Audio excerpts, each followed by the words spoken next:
अस्सलाम वालेकुम my dear students, welcome back. अभी हम जो है वो ग्राहम्स लॉ ऑफ डिफ्यूजन को डिस्कस करने जा रहे हैं। ग्राहम्स लॉ ऑफ डिफ्यूजन का मतलब क्या है कि डिफ्यूजन हम डिस्कस कर चुके हैं, डिफ्यूजन एंड इफ्यूजन को, कि डिफ्यूजन क्या होती है। हाई कंसंट्रेशन से लो कंसंट्रेशन की तरफ मूवमेंट को डिफ्यूजन कहा जाता है, और इफ्यूजन जो होती है वो एक टाइनी होल के थ्रू जो है वो बाहर आ जाना गैस मॉलिक्यूल्स का, उसको कहा जाता है फ्यूजन। और कंडीशन दोनों के लिए थोड़ी बहुत जो है वो डिफरेंट होती है, और बिल्कुल हम जो है वो इसको डिस्कस करेंगे। ग्राहम्स लॉ ऑफ डिफ्यूजन कहता क्या है गैसेस के बारे में। तो ग्राहम्स लॉ ऑफ डिफ्यूजन जो है वो किसने इंट्रोड्यूस करवाया था? सबसे पहले जो है वो एक इंग्लिश साइंटिस्ट थे, थॉमस ग्राहम। उन्होंने जो है वो इसको, थॉमस ग्राहम साहब ने जो है वो इसको इंट्रोड्यूस करवाया था। ठीक है जी, 19 आई थिंक सो, हाँ जी, 1805 से लेके 1869 तक इनकी जो है वो डेट ऑफ बर्थ है। तो ये एक इंग्लिश साइंटिस्ट जिन्होंने जो है वो ग्राहम्स लॉ ऑफ डिफ्यूजन जो है हमें इंट्रोड्यूस करवाया था। और इसकी जो स्टेटमेंट है वो हमें क्या कहती है कि रेट ऑफ डिफ्यूजन और इफ्यूजन, रेट ऑफ डिफ्यूजन और इफ्यूजन जो होती है वो इन्वर्सली प्रोपोर्शनल होती है। किसके? Inversely proportional to its density to the root square of its density at constant temperature and pressure। ठीक है जी। तो अभी तक मैंने ये बात आपको बताई कि थॉमस ग्राहम साहब जो कि इंग्लिश साइंटिस्ट थे, उन्होंने इस लॉ को जो है वो इंट्रोड्यूस करवाया। उसके बाद फिर इसकी स्टेटमेंट क्या थी, इसने दी थी इस लॉ की। वो कहता है कि जो रेट ऑफ डिफ्यूजन है और इफ्यूजन है वो किसी भी गैस का जो होता है वो इन्वर्सली प्रोपोर्शनल होता है उसके स्क्वायर रूट ऑफ डेंसिटी के, जब टेम्परेचर और प्रेशर जो है वो कांस्टेंट होंगे। तो ये बात उसने की है। वो कहता है कि अगर हम इसको एक्सप्रेस करना चाहें कि क्वेश्चन की फॉर्म में इस डेफिनेशन को, तो कैसे करेंगे? बिल्कुल मैं ऐसे लिख दूंगी, rate of diffusion, rate of diffusion is inversely proportional to 1/√d। तो rate of diffusion is inversely proportional to 1 and square root of density. तो यही बात हमने जो है वो यहाँ पे पढ़ी है। ओके जी। तो डेंसिटी क्या होती है? वेट के। और रेट ऑफ डिफ्यूजन यानी कि जो डिफ्यूजन की स्पीड है वो इन्वर्सली प्रोपोर्शनल है डेंसिटी के। अगर तो रेट ऑफ डिफ्यूजन ज़्यादा होगा, इसका मतलब है कि डेंसिटी जो है वो गैस की यानी कि जो उसका वेट है वो कम है। लेकिन अगर जो है वो डेंसिटी ज़्यादा होगी तो फिर जाहिर सी बात है रेट ऑफ डिफ्यूजन भी कम होगा। यहाँ पे हम वो वाली एग्जांपल ले सकते हैं, बिल्कुल वैसे ही जैसे कि जो भारी भरकम चीज़ होती है ना, उसके लिए मूवमेंट करना थोड़ा सा मुश्किल होता है, लेकिन जो पतली सी होती है चीज़ या फिर जो जिसका लाइट वेट होता है वो जल्दी जल्दी से तेज़ तेज़ जो है वो मूवमेंट शो कर सकती है। तो यहाँ पे वही बात आ रही है। उसके बाद वो कहता है कि जब हम इस इन्वर्सली प्रोपोर्शनल के साइन को हटाएंगे, जाहिर सी बात है कोई ना कोई कांस्टेंट आएगा, और यहाँ पे वो कांस्टेंट कौन सा होगा? के होगा। जैसे कि rate of diffusion is equal to K over √d। ठीक है जी। उसके बाद वो कहते हैं कि अगर मैं रेट ऑफ डिफ्यूजन को √d के साथ जो है वो मल्टीप्लाई कर दूँ तो मेरे पास k की वैल्यू आ जाएगी। बिल्कुल वैसे इक्वल के साइड पर चीज़ डिवाइड हो रही है, इस तरफ जाके वो क्या हो जाएगी? मल्टीप्लाई। तो जैसा कि मैं अभी आपको बता दूँ, rate of diffusion into √d is equal to K. ये हमारे पास जो है वो के की वैल्यू फाइंड आउट करने के लिए इक्वेशन है। ओके जी। उसके बाद फिर हम कहना चाह रहे हैं कि कांस्टेंट के जो होता है वो, जो के है ना, के की वैल्यू जो होती है वो सारी गैसेस के लिए ऑलमोस्ट सेम होती है, अगर तो टेम्परेचर एंड प्रेशर सेम हो तो। अगर आप टेम्परेचर और प्रेशर डिफरेंट कर दोगे तो के की वैल्यू भी जो है वो डिफरेंट हो सकती है। उसके बाद वो कहते हैं कि हम, आप कंसिडर करें आपके पास दो गैसेस हैं, जिसका ये मैं आपकी इरेज कर रही हूँ। कंसीडर करें कि आपके पास जो है वो दो गैसेस हैं, दो गैसेस जिसका रेट ऑफ डिफ्यूजन जो है, एक गैस का जो रेट ऑफ डिफ्यूजन है वो R1 है और दूसरी गैस का जो रेट ऑफ डिफ्यूजन है वो R2 है, और एक की जो डेंसिटी है वो D1 है और एक की जो डेंसिटी है वो D2 है। उसके बाद वो हम क्या कहते हैं कि ग्राहम्स लॉ के अकॉर्डिंग अगर इसको अरेंज करेंगे तो कैसे अरेंज करेंगे? Rate of diffusion, rate of diffusion is inversely proportional to inversely proportional to होता है ना 1/√D1 इज इक्वल टू, ठीक है, पहले तो ये है ना हमारा, ठीक है। अगर मैं इसको ग्राहम्स लॉ के अकॉर्डिंग, जो कि मेरी वो स्टेटमेंट की वो क्या उसको बोलते हैं, इक्वेशन है, उसके अकॉर्डिंग अगर मैंने इसको अरेंज किया तो मेरे पास ये चीज़ बनी है। लेकिन मुझे ये साइन ख़त्म करना है, तो मैं क्या करूँगी, R1 is equal to K/√D1, ठीक है। और फिर मुझे क्या चाहिए, सिर्फ और सिर्फ K की वैल्यू चाहिए, तो मैं R1 into √D is equal to K कर दूँगी, ठीक है। तो ये मेरे पास इक्वेशन आ गई 1। इसी तरह से मैं ये 2 स्टेप्स छोड़ के मैं डायरेक्ट स्टेप पे जा रही हूँ रेट ऑफ डिफ्यूजन ऑफ 2 लिखने के लिए। तो मैं कैसे लिखूँगी उसको, जैसे R2 is directly proportional to √D2 is equal to K, ठीक है जी। जैसे मैंने यहाँ पे किया, इसको आप चाहे तो डायरेक्ट उस वाली फॉर्म में लिखने के बाद इसको जो है वो रीअरेंज कर सकते हैं, जैसे कि मैंने यहाँ पे किया, ठीक है जी। मैंने इसको पहले ग्राहम्स लॉ वाली इक्वेशन में की फॉर्म में लिखा, फिर उसके बाद मैंने इनवर्स प्रोपोर्शनल का साइन हटाया, फिर मैंने जो है वो D1 को उधर लेके जाके मल्टीप्लाई कर दिया R1 के साथ, और हमारे पास जो है वो ये K वाली इक्वेशन आ गई, ठीक है। और उसके बाद आप सेम टू सेम यहाँ पे भी वैसा ही कर सकते हो, ठीक है जी। उसके बाद फिर हम ये बात कर रहे हैं कि ये हमारे पास इक्वेशन नंबर कौन सी आ गई है, 2 आ गई है। तो यहाँ पे वो ये कहना चाह रहे हैं कि अगर हम इक्वेशन 1 को डिवाइड कर दें इक्वेशन 2 पे, इक्वेशन 1 डिवाइडेड बाय इक्वेशन 2, अगर हम इक्वेशन 1 को इक्वेशन 2 पे डिवाइड कर देंगे तो हमारे पास जो है वो क्या चीज़ बन जाएगी। मैं यहाँ से थोड़ी बहुत जो है वो इरेजिंग करती हूँ ताकि आपको अच्छे तरीके से क्लियर हो जाए ये चीज़, ठीक है जी।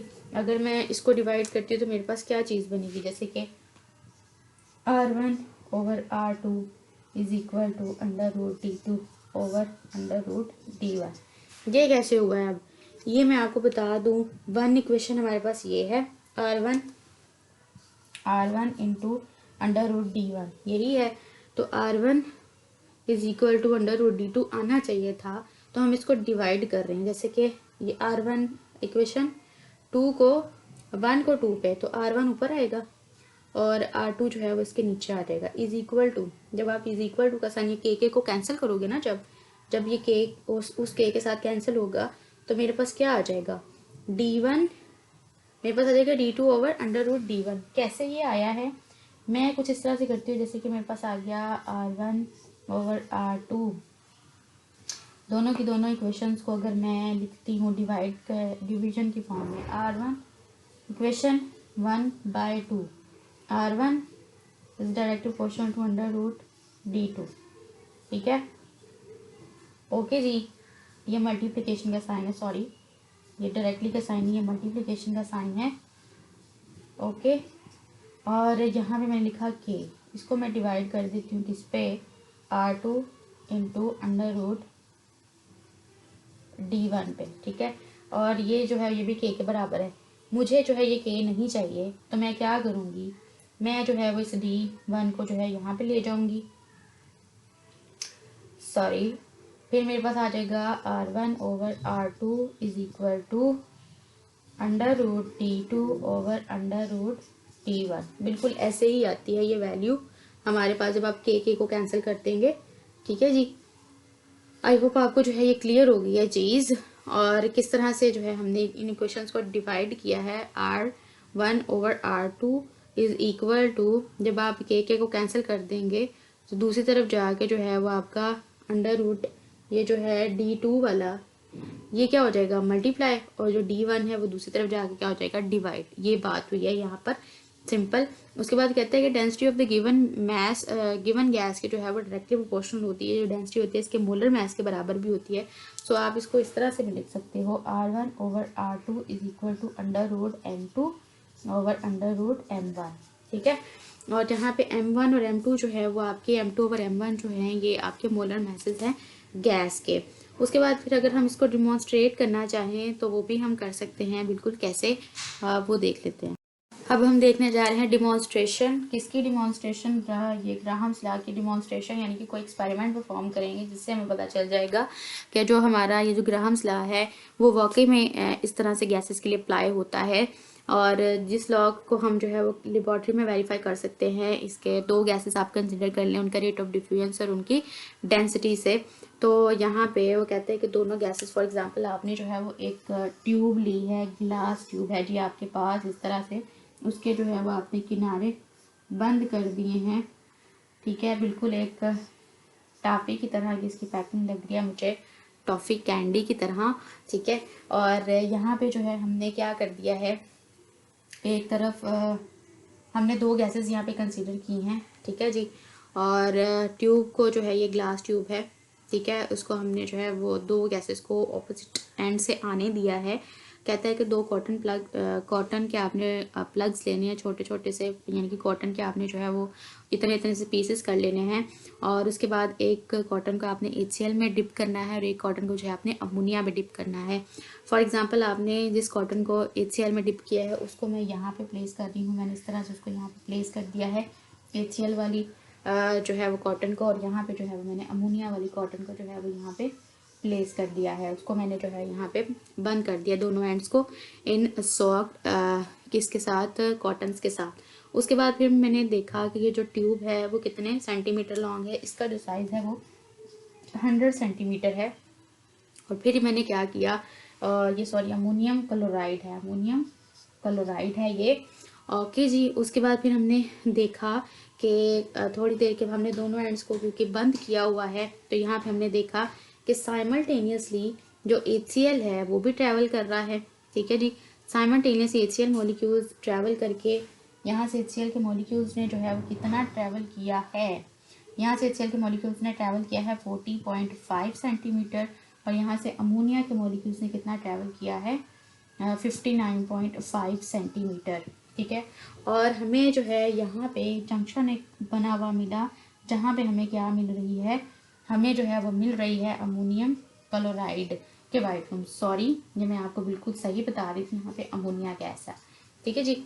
ये HCl गैस और ये जो है वो अमोनिया गैस। तो यहाँ पे एक तरफ जो है वो HCl गैस के मॉलिक्यूल्स ट्रैवल करके गए, हमने वो डिस्टेंस कैलकुलेट किया तो 40.5 सेंटीमीटर था।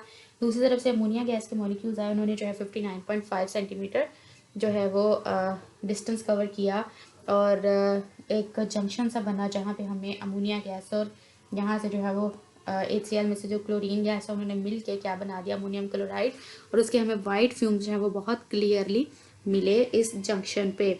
तो यहाँ पे अगर मैं वही वाला जो हमारा लॉ था R1/R2 is equal to √D2/D1, तो मैं R1 कंसीडर कर लेती हूँ अमोनिया को, NH3, और R2/R1, तो R1 जो है वो HCl है इज इक्वल टू उसके बाद फिर MHCl जो हमारे पास R2 है वो यहाँ पे उसका मॉलिक्यूलर मास फर्स्ट आएगा, R2/R1 हम कर रहे हैं ना यहाँ पर जी, R1/R2, सॉरी ये R1 है अमोनिया, ये R2 है HCl, तो यहाँ पे M2 आता है, यानी कि यहाँ पे डेंसिटी D2 आती है, तो हम यहाँ पे उसी को कंसीडर करेंगे, और यहाँ पे M और साथ में क्या है NH3।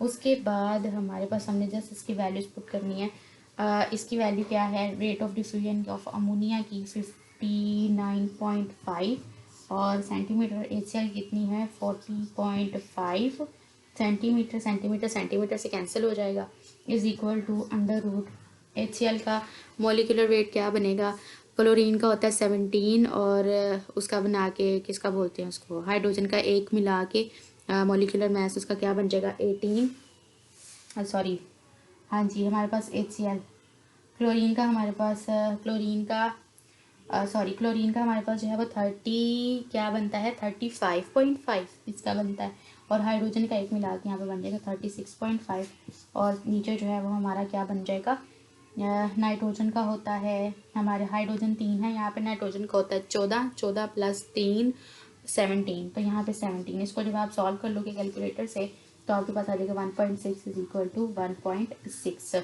तो ये हेंस ये जो लॉ है हमारे पास ये वेरीफाई होता है कि जो रेट ऑफ डिफ्यूजन होता है वो डेंसिटी ऑफ द गैस के क्या यानी कि क्या होता है इन्वर्सली प्रोपोर्शनल होता है, इसके स्क्वायर रूट के इन्वर्सली प्रोपोर्शनल होता है, और यहाँ पे बिल्कुल इन्वर्स रिलेशन में ही आ रही है चीज़ें। रेट ऑफ डिफ्यूजन अगर R1 है तो उसका जो उसको M M1 है वो उसके इन्वर्स रिलेशन में आ रहा है, और जो अगर R2 है तो M2 जो उसके इन्वर्स रिलेशन में आ रहा है।